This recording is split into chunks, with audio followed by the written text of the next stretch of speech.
بسم اللہ الرحمن الرحیم۔ صحیح بخاری مسلم میں ہے کہ نبی کریم صلی اللہ علیہ وآلہ وسلم معرکہ ہوازن سے فارغ ہوئے تو آپ صلی اللہ علیہ وآلہ وسلم کی خدمت میں کفار بنی ہوازن کے بچے اور عورتیں پیش کی گئیں۔ وہ سب ایک جگہ جمع کر دیے گئے۔ نبی اکرم صلی اللہ علیہ وآلہ وسلم ان کی طرف متوجہ ہوئے تو ان قیدی عورتوں میں سے ایک عورت کو دیکھا جس کا بچہ گم ہو چکا تھا۔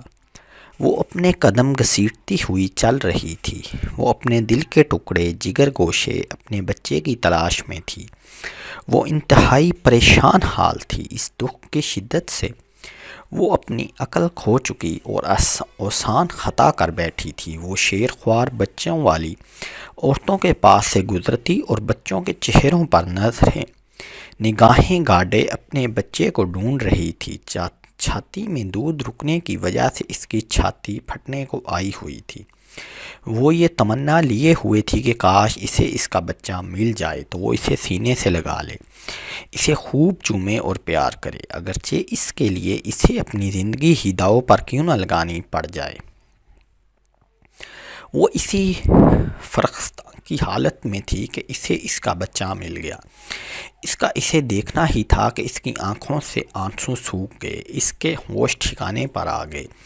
وہ اس پر لپک پڑی، اسے اپنے سینے سے چمٹا لیا۔ اس کی بھوک پیاس، اس کی آہ و پکار، تھکاوٹ پر اسے بہت ہی ترس آیا اور اسے چومتے چومتے اسے سینے سے بھینچ لیا اور اسے دودھ پلانے لگی۔ حضور نبی رحمت صلی اللہ علیہ وآلہ وسلم نے اس عورت کو دیکھا جسے تھکاوٹ نے ڈھال کر رکھا تھا۔ وہ اپنے لختے جگر کو دیکھنے کے لیے تڑپ رہی تھی۔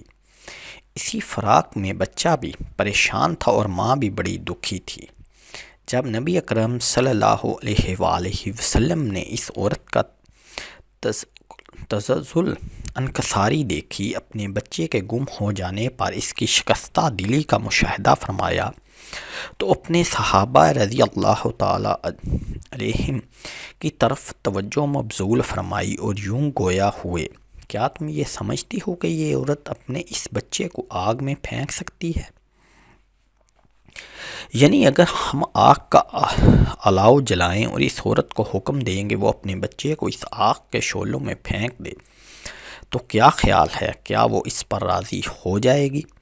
صحابہ کرام رضی اللہ تعالیٰ کو سخت تعجب ہوا اور انہوں نے کہا وہ اپنے بچے کو آگ میں کیسے پھینک دے گی جبکہ وہ اس کا جگر گوشہ ہے، دل کا ٹکڑا اور اس کا خون ہے۔ وہ اسے کیسے پھینکے گی جبکہ وہ اسے منہ سے ہی نہیں ہٹا رہی، چومے چلی جا رہی ہے؟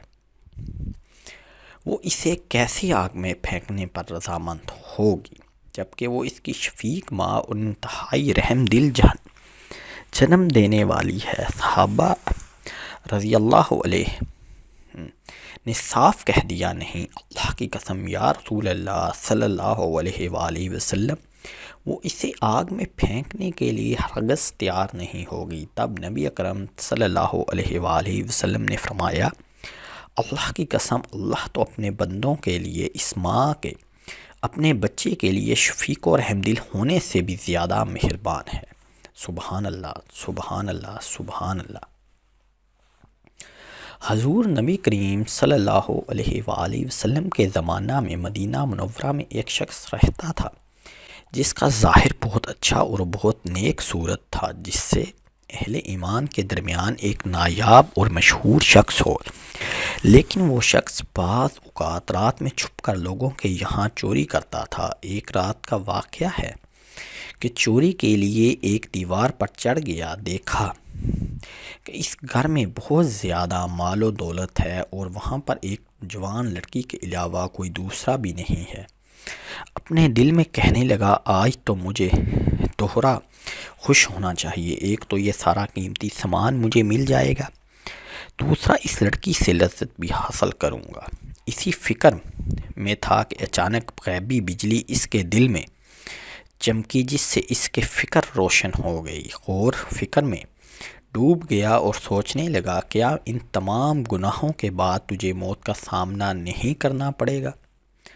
موت کے بعد اللہ رب العزت مجھ سے باز پرس نہیں کرے گا؟ کیا میں اس روز کے عذاب سے بھاگ سکتا ہوں؟ اس روز تمام عجلت کے بعد اللہ کے غضب میں گرفتار ہوں گا، ہمیشہ کے لیے آتش جہنم میں جلاؤں گا۔ یہ سب باتیں سوچ کر بہت زیادہ پشیمان ہوا اور خالی ہاتھ ہی وہاں سے واپس آ گیا۔ جیسے ہی صبح ہوئی، اپنے اسی ظاہری چہرہ اور بناوٹی لباس میں حضور نبی اکرم صلی اللہ علیہ وآلہ وسلم کی خدمت میں حاضر ہوا۔ اچانک اس نے دیکھا کہ وہی لڑکی جس کے گھر میں گزشتہ رات چوری کے لیے گیا تھا، حضور نبی کریم صلی اللہ علیہ وآلہ وسلم کی خدمت میں حاضر ہوئی اور عرض کی، میری ابھی تک شادی نہیں ہوئی ہے، میرے پاس بہت زیادہ مال و دولت ہے، میرا شادی کرنے کا ارادہ نہیں تھا، لیکن رات میں نے دیکھا کہ ایک چور میرے گھر میں آیا، اگرچہ وہ کچھ نہیں لے گیا، لیکن میں بہت زیادہ ڈر گئی ہوں، گھر میں تنہا رہنے کی ہمت نہیں رہ گئی ہے، اگر آپ مناسب سمجھے تو میرے لیے کوئی شوہر تلاش کریں۔ آپ صلی اللہ علیہ وآلہ وسلم نے اس چور کی طرف اشارہ کیا، اگر تم چاہتی ہے تو ابھی اس کے ساتھ تیرا عقد پڑھا دوں۔